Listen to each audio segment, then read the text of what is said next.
Opa, galera! Hoje eu vou dar início ao nosso seminário apresentando um estudo aprofundado sobre um dos periféricos mais comuns, porém mais revolucionários da história da computação, o mouse.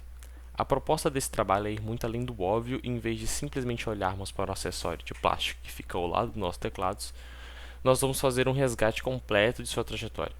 Vamos entender as reais motivações por trás da sua criação lá no final da década de 60, analisar a impressionante engenharia e as transformações tecnológicas que ele sofreu ao longo das gerações, saindo de um bloco mecânico pesado para sensores de alta sensibilidade e, por fim, mapear como o mercado atual se organizou para atender desde rotinas básicas de escritório até nichos de altíssima performance. Espero que, ao final dessa exposição, todos consigam enxergar a complexidade técnica oculta por trás de um simples dispositivo tão cotidiano.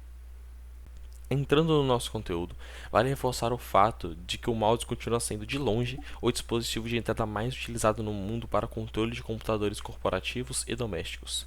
A grande genialidade do conceito do mouse reside na sua extrema simplicidade de uso. Ele foi projetado para pegar o movimento analógico e tridimensional da nossa mão e convertê-lo instantaneamente no deslocamento bidimensional de um ponteiro na tela. O objetivo inicial do projeto era fazer com que esse cursor funcionasse quase como se fosse uma extensão do nosso próprio corpo, do ambiente digital.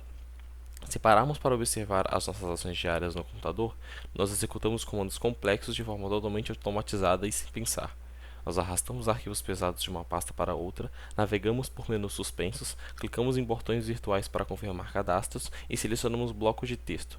Além disso, ele se tornou uma ferramenta indispensável em setores altamente técnicos, como engenheiros no AutoCAD ou designers de Photoshop, que usam o mouse para traços milimétricos, e o público gamer que depende dele para enviar respostas ao sistema em frações de segundos.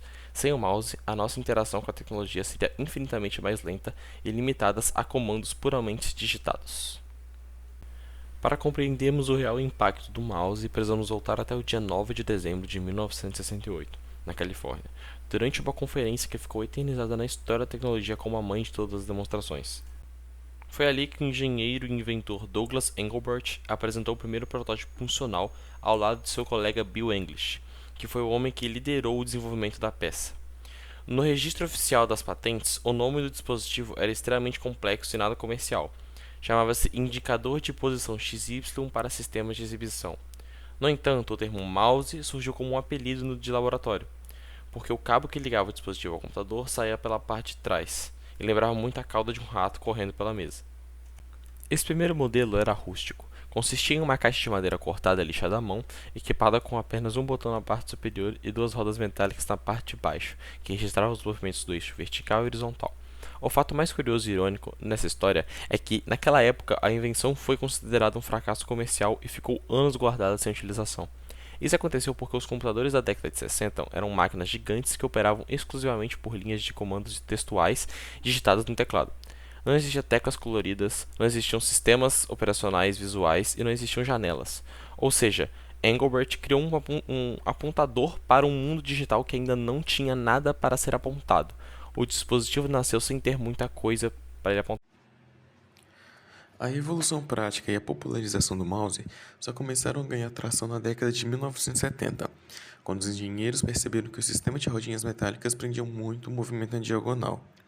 Foi aí que introduziram o famoso mecanismo de esfera, criando o clássico mouse mecânico, ou mouse de bolinha. Essa esfera ficava solta na parte inferior e, ao deslizar pela mesa, girava dois roletes internos que convertiam a velocidade e a direção do movimento em sinais digitais. Entre os anos de 1973 e 1981, a empresa Xerox teve um papel histórico crucial.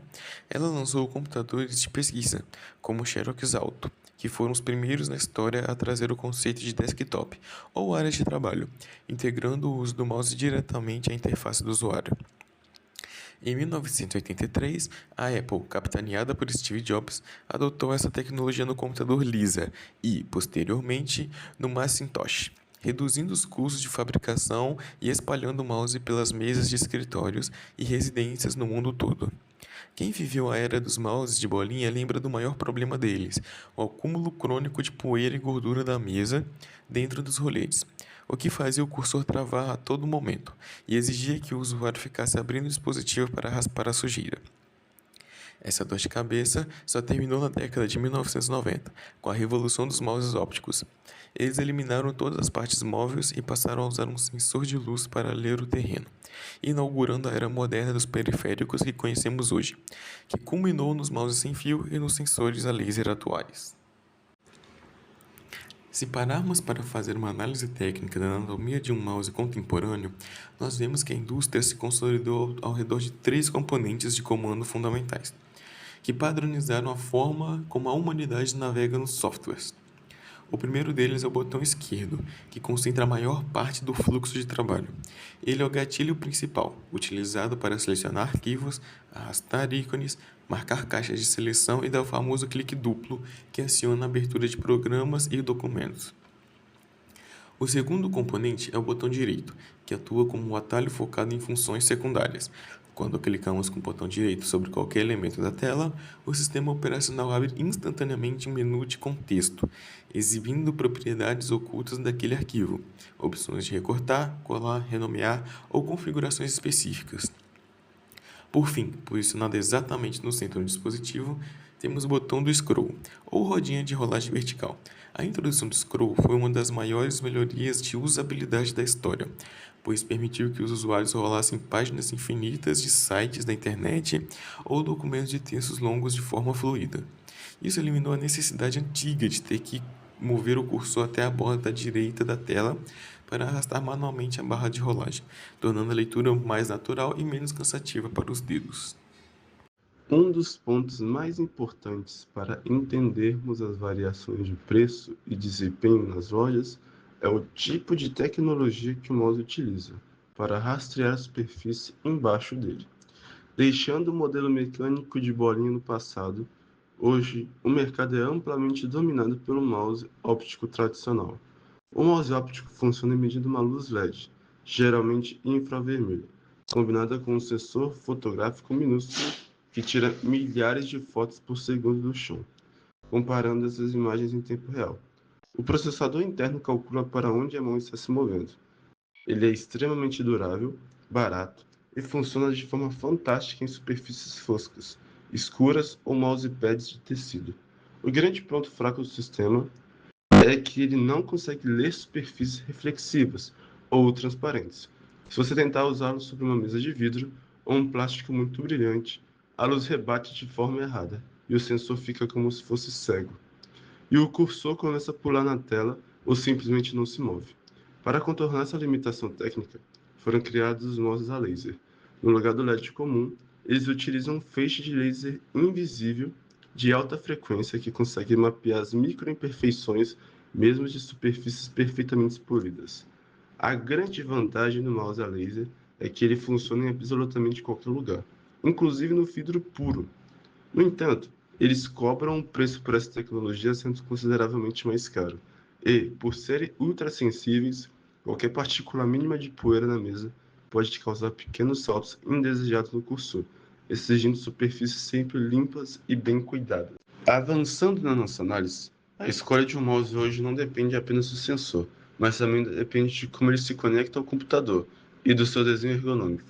No quesito conectividade, os mouses tradicionais com fio USB ainda mantêm um público extremamente fiel, especialmente no ambiente corporativo fixo e nas arenas de jogos.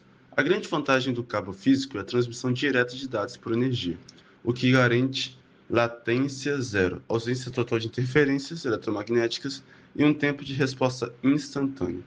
Características que são vitais para quem joga competitivamente ou faz edições de vídeo profissionais. Na contrapartida, os mouses sem fio ganham o mercado corporativo pela promessa de organização e liberdade de movimento. Eles se dividem em mouses por radiofrequência, que operam em frequência de 2.4 GHz, e exigem que você conecte um pequeno adaptador, conhecido como dongle, na porta USB do computador. E os mouses Bluetooth, que fazem a conexão direta com o sistema do aparelho, sendo a escolha ideal para tablets e notebooks modernos, que possuem poucas portas USB livres. Em relação ao formato físico, a indústria evoluiu muito para combater problemas crônicos de saúde, como a lesão por esforço repetitivo.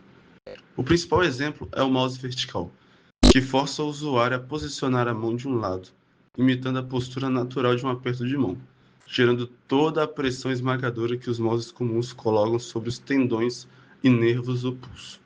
Também temos os mouses trackball, que permanece completamente estático na mesa enquanto você move o cursor girando uma esfera pesada com o polegar ou os dedos, poupando o movimento do braço inteiro.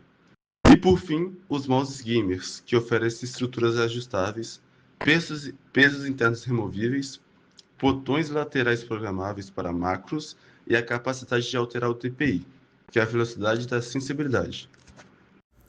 Se olharmos para o panorama comercial, o mercado de mouses se estruturou em faixas de preço extremamente bem definidas para capturar todos os tipos de perfis, desde o uso básico até o uso profissional.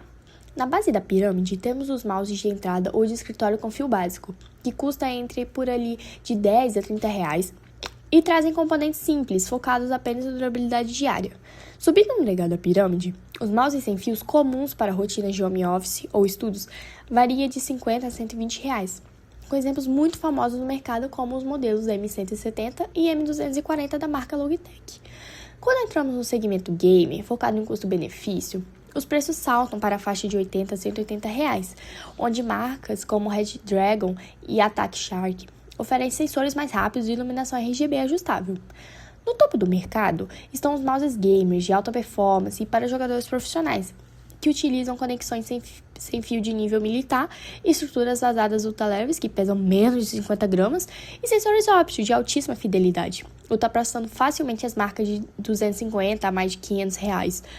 As maiores fabricantes mundiais dividem-se entre especialistas em periféricos, como a Logitech e a Razer, e os grandes ecossistemas de hardware de computadores, como a Microsoft, Asus, Dell, Lenovo, entre outros também. No Brasil, marcas de apelo popular como Multilaser também detêm fatias massivas de vendas corporativas. Para fechar esse panorama, trago uma curiosidade da língua inglesa. Se formos falar o plural de mouse no sentido do animal biológico, a regra gramatical existe no termo mic. No entanto, no universo da tecnologia, as duas formas são aceitas, sendo o termo mouse amplamente utilizado e direcionado pela comunidade técnica para se referir especificamente aos periféricos de computador. Chegando ao final da nossa apresentação, nós podemos concluir de forma muito clara que o mouse não é um mero acessório qualquer, feito de plástico, que pode ser descartável, que fica ali jogado em cima da mesa. Ele se consolidou como um intermediário mais prático, ergonômico e eficiente, já inventado para fazer a ponte entre a mente humana e a complexidade dos sistemas operacionais. O ponto mais fascinante da sua trajetória é ver como a sua relevância comercial e prática continua intacta, sobrevivendo com muita força, mesmo após o surgimento e a popularização massiva das telas de toque, dos comandos por voz e dos touchpads em notebooks, smartphones e tablets. O mouse foi a ferramenta que verdadeiramente democratizou o acesso à informática no mundo inteiro. Ele transformou o computador em algo intuitivo, permitindo que uma criança, um estudante ou até mesmo um idoso operasse um sistema visual sem a necessidade de decorar centenas de linhas de códigos escritos no teclado, o que, para confessar, é algo bem tedioso e bem chato, né? Então, ele mudou a nossa produtividade, a nossa forma de trabalhar e até mesmo a nossa maneira de jogar. E com isso, nós finalizamos o nosso trabalho.